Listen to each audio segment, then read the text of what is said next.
For now, though, we are going to go into our next segment. For our final EuroPeers show, we have put together a highlights video tracing our chaos journey back to the end of 2020 through all the stories shared by EuroPeers in 2021. Young people remain a source of inspiration, courage, audacity, and are filled with hope that international travel will once again be possible and they will get to embark on new adventures. A must-watch show. On Friday, July the 30th, EuroPeers UK will be launching their own virtual space accessible via www.europeers.uk. See you in a minute. We came here in the middle of lockdown in the end of December, just in time to get a pre-settled status. So I think we arrived on the 30th of December. And now, of course, we've been able to, share this experience of things getting back to normal. And now we can explore London in a more natural, fun way than we were able to in January. But yeah, we're really enjoying it. Mentioned earlier, I came to Hamburg 2019, and I was part of this EPA seminar, and I was kind of affected in a good way of the values of the organization. What are the aims, and I felt I need to learn more, also increase my let's say civil society knowledge and skills, and because it's something that I was into it since 2011. So I said, yeah, maybe EPA is the right family, the right place where I can go and learn more, and let's say develop my civil skills in order to help people and voice their voices and support them, because EPA has very good aims. It never talks for young people. It talks with them, and also it sees the opportunity for them. So it's very interesting for me. It's a mix of equality and diversity, and where people are understood and listened. So this is very important now, especially in this tough days. So I think that this is very interesting. So like Saif, I was in quite long-term employment. For my age, I'm 24, and I worked in the same job for 5 years. So I got into a comfort zone, and it was almost like during that period I didn't grow or develop. I kind of stayed as that 19-year-old. And then because of COVID, I also lost my job. At first I was part of the group who couldn't work, was still being paid, and then eventually I lost my job and was made redundant. And this forced me to consider other things and my future. And when this opportunity was waiting for me, it's forced me I've learned to grow and to develop and to continue what I missed out on maybe during that 5-year period. I did my voluntary placement, my EVS placement in Brussels in 2018, and as I was researching and doing that, I discovered that there were really very few opportunities for young people with disabilities like myself at the time. I'm not that young anymore, but anyway. So when I got back after having had this great experience in Brussels, I figured that I would like to spread the word somehow. And then after getting back, I did some research on how exactly I could maybe try and get more people involved in participating in these activities, because unfortunately not many people do in Finland, and even fewer people with disabilities. So I thought I would sort of try and see what I could do to get the ball rolling on that. And then I discovered EuroPeers, applied for a training, took part in a training in Germany, in Hanover, in the autumn of 2018, and that was it. And now I find myself in the steering group on this journey with all of you guys. I've never sort of, when I was going abroad originally, I found it sort of very daunting, going to a place where I don't know the language, the people, and these people spoke 3, 4, 5 languages. Some of the the young people I've met, and obviously I only speak one. So I did find it quite daunting going to a country where I didn't know anyone, to sort of meet 20 new young people and who all spoke different languages. It was very sort of daunting for me. But by the end of a week, I was speaking to them like I'd known them years. It was really interesting to see how easy it was just to get along with people. To the very first opportunity, what was that definitive factor that made you think, you know what, I'm going to do it? After my degree, I was tired of academia and I just needed to do something. And I think from childhood anyways, I've always wanted to travel. I don't know why. And when I did tell my parents that I had applied for to go and live in Germany, they were, no, you're not going. And I said, yes, I am going. So for me, I think that I just wanted change. I needed a change of scenery. I needed to be able to spend time with myself. I wanted to be able to know and to be able to see what other options are out there for me. And if the career field I wanted to go into, is that really for me? And I feel like when I went to Germany, lived there for a year and returned, that I do have clarity. So I think for me, it's now or never. It might sound cliche, but really and truly, it's my life, and it's better that I make decisions for myself. And since then, my parents are always like, oh, you're always traveling, and, oh, I would love to, one day come with you. And this is coming from like my parents who would never travel. Mm-hmm. So I think in itself, it's also encouraged my brothers also to want to travel, because they're like, no, why do I need to leave? Connecting people who went through that unforgettable exchange opportunity abroad, and just to continue sharing our stories so that we can inspire even more people to go through this unforgettable change. And that's what I wanted to do.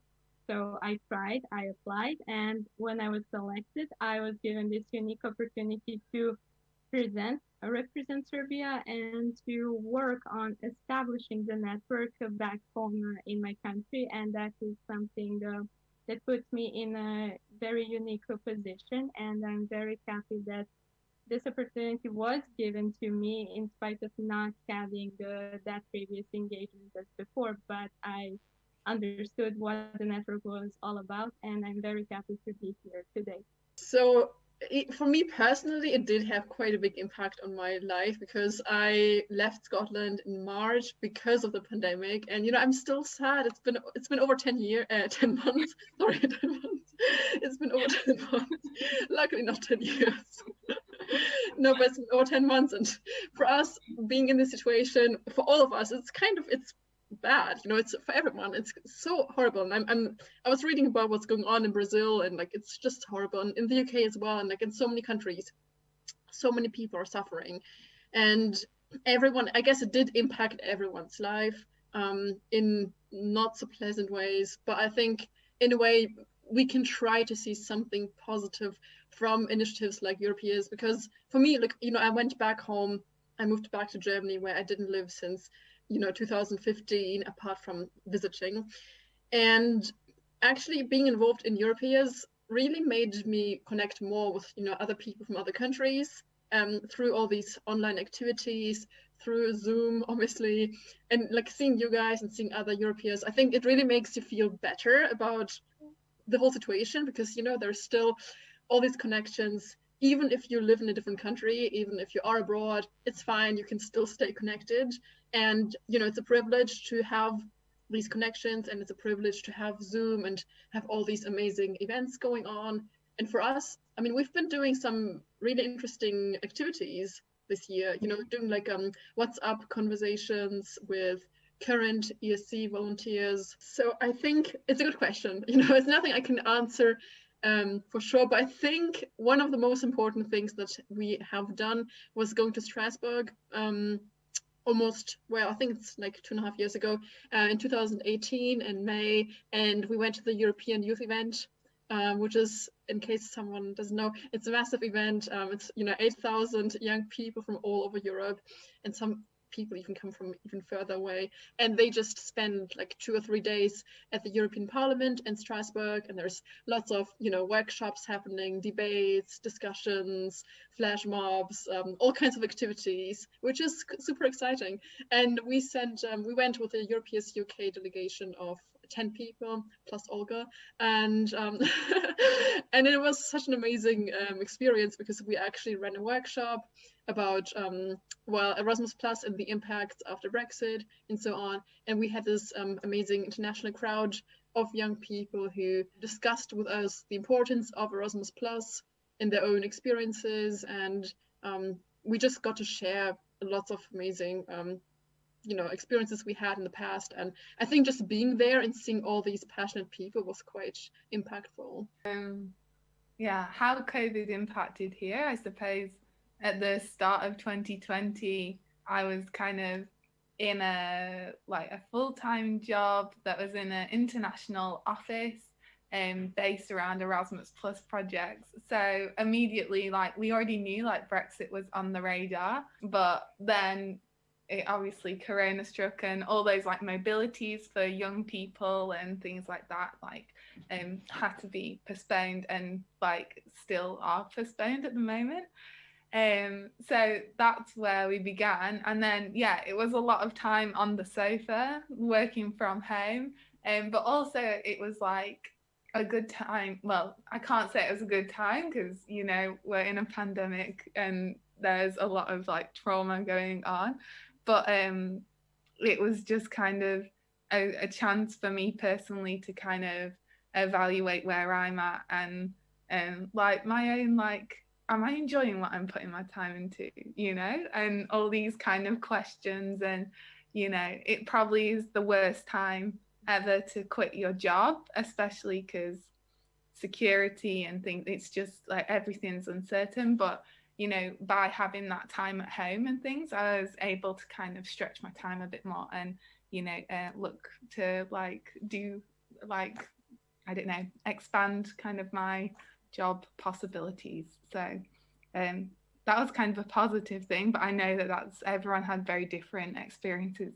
and I was a lucky one there, so definitely. And I suppose it's also given me a time to reconnect with people abroad, because when you don't leave the house, suddenly all your international friends are kind of connecting again over Zoom and quizzes and I don't know, chaotic, broken, glitchy calls, which I am one of.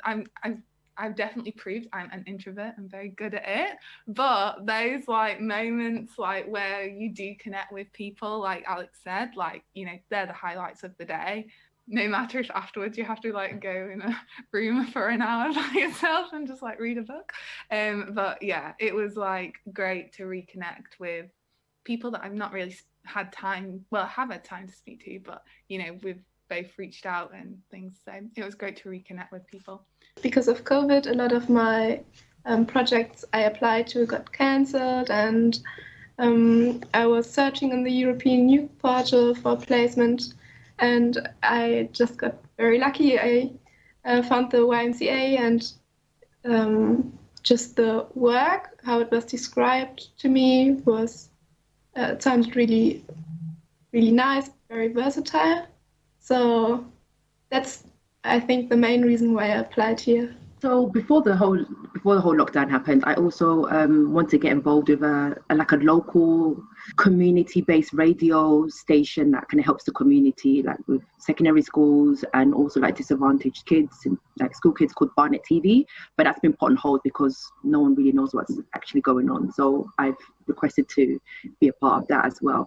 In terms of projects, I do hope that there are, different things with EuroPeers, whether that be another, for example, a placement somewhere, or even an international conference. I'm really open.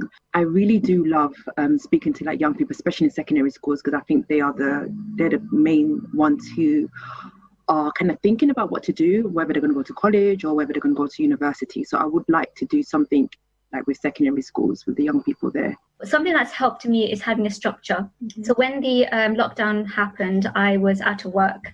Again, at first it was fine because I got to spend more time with my family, but it also then forced me to address the issues that I try so hard not to face. I think what got me through it is just having something put aside for me to do that day. And if I could achieve that one thing, then I felt like I was achieving and I was a winner for the day. And over time, my diary got packed with activities that I could do literally online. So I didn't have to leave my home, and I could not even have to wear my hijab. I could just turn my camera off, and I could be wearing whatever I wanted to, eat whatever I wanted to. I had that freedom that I hadn't had before. So it's nice just to be able to do all of that from the comfort of my bedroom. And I'm surprised by how much I've been able to achieve. I've signed up onto many different programs to continue developing myself. I've been working, volunteering online. I've been working on paid projects. And because I've been keeping busy, it also helped me to apply for work. Also, I've got to bring this in, having faith in that things are going to get better, and looking into my spiritual side and making sure I'm feeding my soul has helped me to keep my head above the waters most of the time, especially when other people are trying to bring me down. I'm like, no, you can't touch me because I have faith, and you can take everything else away from me, but you can't take my faith away from me. And that's kind of been what I've been clinging on for most of my life, to be honest. And yeah, good things happen. It just takes time. But if you keep putting in the work and you keep trying to improve yourself and you keep connecting with people, eventually you'll see a door open for you. And say yes, like Olga said earlier on, just say yes. Even if you don't think you can do it, if you say yes, your brain is going to think, okay, I have to do this now. And subconsciously, you're going to start picking up ways to do that thing that you said yes to. But if you say no, then your brain won't even bother to look for ways for you to do that thing, because it's like, well, it's not, you haven't really given an order. Sustainability was very important when I started my business, because I always was aware of my impact on the world and on the universe that we are living in. So I was trying to find new ways to be, also, I mean, as a creative person, I was trying to find new creative ways to be more environmental sustainable. So I try to buy second-hand also photo cameras, for example, instead of buying new ones. And I always try to, well, last year I made a kind of a promise to myself to not buy any fast fashion clothes and only second-hand clothes. And I'm always finding new ways, trying to look for new ways to be more sustainable also at home. And since I love to cook, well, I know it's a kind of a stereotype about an Italian, but I love it. And I'm always trying to find, new ways to be more sustainable and also reuse what I already have at home. Going to sixth form and university, but I always did something on the side. It's always very soothing and relaxing, like drawing, filmmaking. So and dressmaking. I've always dabbled, so I knew I would always start a creative business. I think the idea for me came about in making people's homes prettier and having a way to give gifts to people other than my friends. So this is a way I can do it. Also, a lot of my artwork is trying to represent my culture as well, or African culture on a whole. So it has an African name, and I try and add, like I showed the queen on the glass, so that comes with Africa coasters. So that's quite unique. It's quite a niche market. So in the UK, for anybody listening abroad, we only have maybe 3% of a Black population. So to find something specifically for us that we can personalize, customize, can be difficult. And, you do need to separate yourself in that sense. How am I doing my business differently? Because there's lots of other people on Etsy and wherever selling the same type of thing. So just to recap, the idea of my business came from my love of gift giving, making homes pretty, and representing a culture and something unique for everybody who buys it.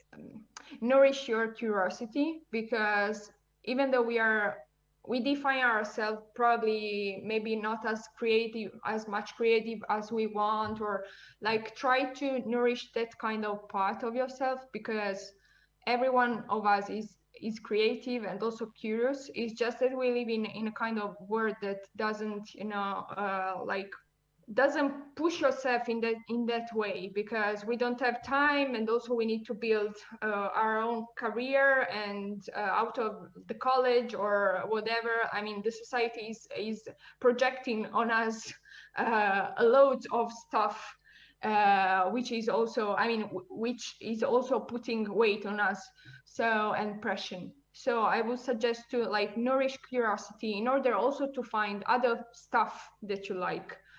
Because also I think that this kind of stereotype that do what you love, it's not always like that. I mean, I love photography, but I also need to take some time off from photography. And no one is talking about this. I mean, because it's like there's a misconception about doing what you love, and everyone thinks that you always, oh yes, I will take my camera and I don't know, go and take some pictures.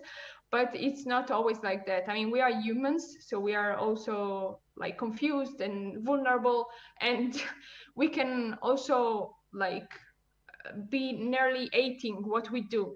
So we always try to have a kind of other things that we like that we don't do for work also. I think it's quite important also for our mental health. Okay, right, guys, you are quite unique guests in this show, because normally, we host a lot of EuroPeers, and during our last show, we had a few people from the EuroPeers International Network. But you are not EuroPeers, not yet anyway, but you are representatives of a network that I mentioned, an organization that I mentioned, the Young European Movement. If I could go over to Julius and ask you, Julius, what is the Young European Movement and what does it do? What is the Young European Movement? We are the youth voice of those people, of those young people in the UK that feel pro-European, or that are interested in Europe, that feel connected to Europe, that have an emotional link, a social link, that maybe have made an interesting experience in Europe, and we would like to expand that connection to Europe to many more people. So obviously we are sad about Brexit, and we are sad, personally, partly affected, as we just heard from Tessa, by the loss of Erasmus. But we think that there is an opportunity there, and that we think that we can build a better relationship and build a closer relationship step by step with young people. And this is why we are active on the streets. We are active with a couple of events. We are active in training young people to speak up, raise their voice, become activists. But we are also very interested in cultural exchanges, for example. And we're organizing pan-European socials, for the moment on Zoom, but hopefully soon we're going to be traveling on the road again. And also we are very big on civic education and spreading the importance of things like human rights, rule of law, democracy, and the importance of civic participation to young people in schools particularly. Why is it important? What does it mean? Why are we here? We are here because we are actually the youth generation. We are close to the youngsters, whether when it comes to dreams, hope, and passion. I think that also passion is the key word. And it's like when you are no more a child, you start forgetting that feeling that you had when you were a little. So this is maybe that is happening to the senior staff members, going with the age, they of course, start forgetting, okay, how was it when you were young? And also the generations are changing. Now we are having more and more, social media influence. Now everything is mostly on social, also thanks to the pandemic. We are using a lot Twitter, Instagram, Facebook, Zoom, Slack, and so on.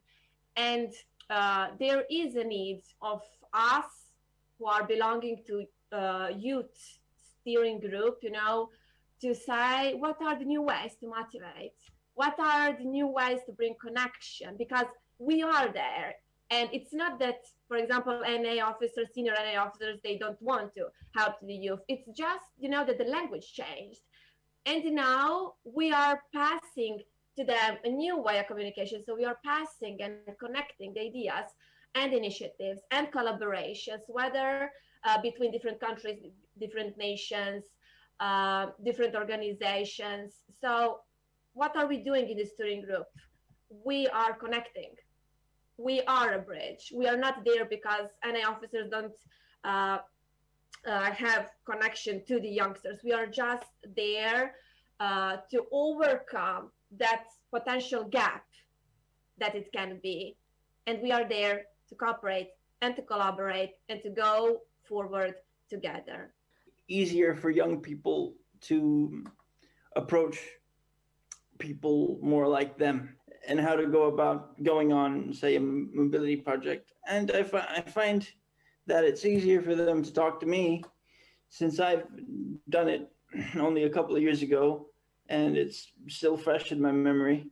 And they find that they can sort of talk to me in a more kind of confidential environment where since we're closer to each other in age and life experience, it's perhaps easier for them to talk to me than it would be to, say, an NA employee.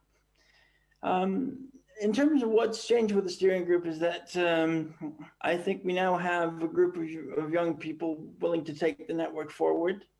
And I feel that our voices are really being listened to, and that there is a network, really. It's not just about NAs talking to each other randomly and kind of seeing if there's anyone out there. But nowadays, we know that there's a port of call. There's someone we can contact if we have a problem or a question or a suggestion. And that I think is the most important change, the sort of dynamism about the whole process, of wanting to take it forward and in a way sort of taking the whole thing more seriously, upping our game a notch. What makes an activist? For me, an activist is a person that has a vision, a cause that they are fighting for. This can be a rather wide one, or it can also be a very specific one.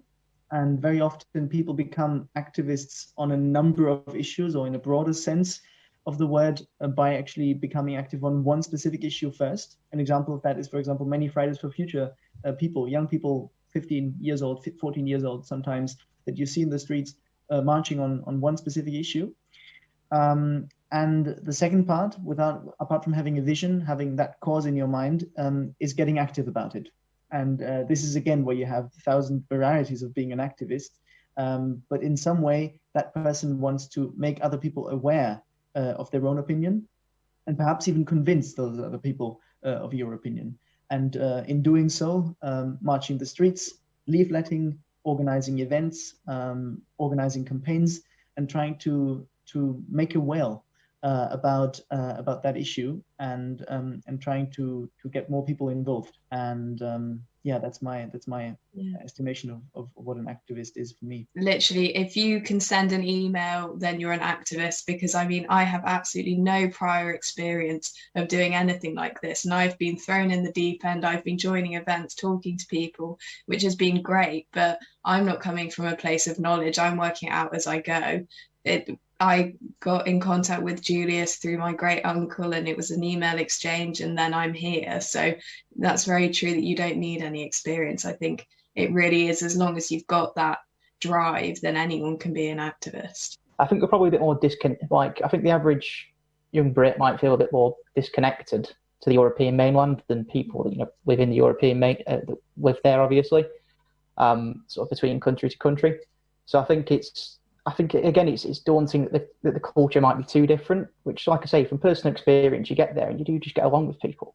I think people worry that it's going to be too much of a change, which really isn't the case. I think people worry that they're going to get there and that, that no one's going to speak English, and you're not going to be able to talk to anyone because no one's going to speak the same language as you. You're going to struggle discussing stuff with people, making friends and stuff. But like I say, it really is so easy to get along with people, and you always find people who will speak English, and especially what are the settings that you go to, there'll be people that will be keen to get to know you and to introduce you to the culture in the country and get you involved in life. I think for me, it's really, I feel that there's a whole breadth of culture, and there's a whole network of young people that if you're isolated only to those around you in the UK, that a lot of people at the moment are missing out on. And particularly, I've felt there's a bit of an indifference amongst my peers towards Europe. So for me, it's the feeling of opening people's eyes and making them realise that there's a lot there that's being taken for granted at the moment. And it's kind of finding ways to access that. So access a whole kind of just a breadth of opportunities that otherwise would be missed. So that's what it means for me, and that's really why I'm involved in it as well.